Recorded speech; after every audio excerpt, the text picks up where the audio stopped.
Hey there, James Martin here, immigration attorney. Today we're going to talk about alphabet soup. Why am I talking about alphabet soup? Because that's what our visa categories sound like to foreign nationals. Let's talk about E-2 visas, EB-2 visas, and EB-5 visas.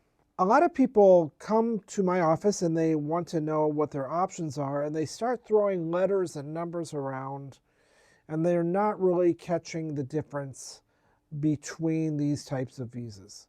So let's start off with the E-2 visa.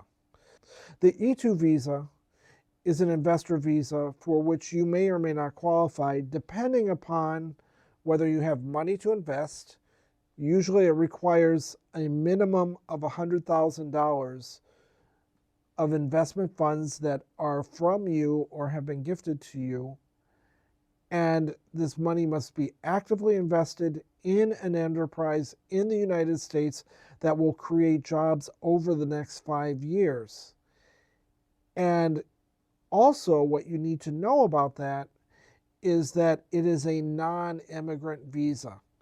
What is a non-immigrant visa? A non-immigrant visa is a visa that you can have and hold as long as you are meeting the requirements of the visa, but it does not lead to permanent residency, the right to remain and work permanently in the United States for any employer you wish. You are tied to the E-2 visa enterprise, with the exception of your spouse. So if you are an E-2 investor, your spouse can have what we call open market employment and work for anybody as long as you are maintaining valid E-2 status. However, an E-2, after you have made the investment, does have an expiration date, at which time you're going to have to reapply for the visa, and then you will have to show them that the investment is active and that you qualify for the visa. It is usually, in most cases, given in 5-year increments, and it is only available to people whose country has a treaty with the United States allowing for this type of visa. It does not lead to the green card. Now let's talk about EB-2 and EB-5. The EB-2 visa is an employment-based visa, and it is also one that will lead to the green card, or it is when you are given this visa, you're given a green card. What does that mean? A green card is the ability to work for any employer in the United States on open market employment. Be careful there, because if you are being sponsored by somebody, you need to go work for that person unless certain very strict criteria are met. But generally, it allows you to work for anybody in the United States and remain permanently in the United States as long as you do not violate the terms and condition of this permanent residency. What does that mean? So an EB-2 visa is one that allows you to get your green card in the United States, and you need to have a job offer from a U.S. employer. Now, the EB-2 visa category is somewhat flexible because there are different types of EB-2 visas.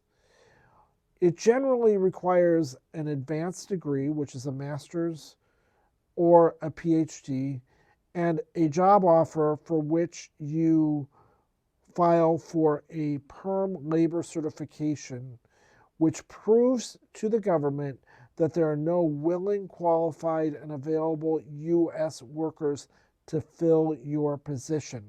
And that is a whole different story, but you have to prove to the government that there are no U.S. citizens or permanent residents who are willing and qualified to take the job that is being offered to you. But there are also exceptional ability aspects to this visa category, which leads to permanent residency if you are exceptional in your field. Amongst them is the national interest waiver, where you may be exempted from proving that there are willing, qualified, and able U.S. workers, and you'd be exempted from doing the perm labor certification process. This type of visa, the EB-2 employment-based immigrant visa, is a direct route to permanent residency in the United States. Great. But while you are applying for it, unless you have a non-immigrant visa that supports your employment, you may not work. You will not be able to work until the end of the process. Now let's take on the EB-5, immigrant investor.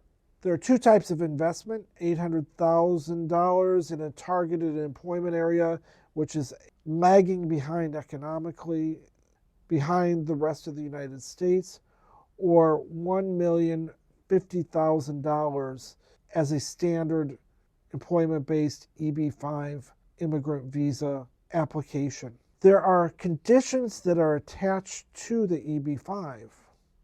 First of all, you have to create 10 full-time U.S. jobs for U.S. workers, and you get a green card that is conditional for 2 years. So it's almost like a marriage case. A marriage case, when someone marries somebody, they get a conditional green card, and then they have to file for removal of conditions. It's the same thing with the EB-5. You make the application, you get admitted for conditional residence, and then you have to show that you are meeting the conditions of the visa. And that's going to be maintaining 10 U.S.-based U.S. workers, and that you have continued to manage your enterprise. You don't have to go through a test of the labor market, which is the case in the EB-2, but you have to put a lot more money into the request for the visa, and you are basically dedicating a significant amount of funds to the enterprise, which are placed at risk, which means you could lose the money in your business. So let's recap. E-2 visa, non-immigrant visa, does not lead to the green card. Minimum $100,000 investment generally. EB-2 visa is an immigrant visa, whereas the E-2 is just a non-immigrant visa. The E-2 does not give you a green card.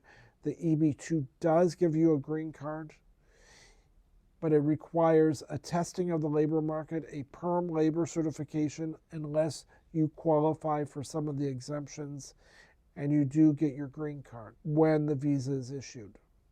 EB-5, a much greater financial commitment. You must employ 10 workers during the time that the visa is pending in conditional status, which means it's a significant time investment. The conditional resident status lasts 2 years. You have to reapply for it. It may take them 2 more years to decide whether they're going to give you the permanent green card, during which time you have to keep the 10 employees. You could lose your money. Your money is at risk. So each of these visa categories have different nuances, different requirements, and it is hard to tell just by reading these requirements which one of them is best for you. So if you'd like a more detailed analysis of your situation, tap on the link below, contact us, and we'll do our best to get back to you and help you out. Thank you.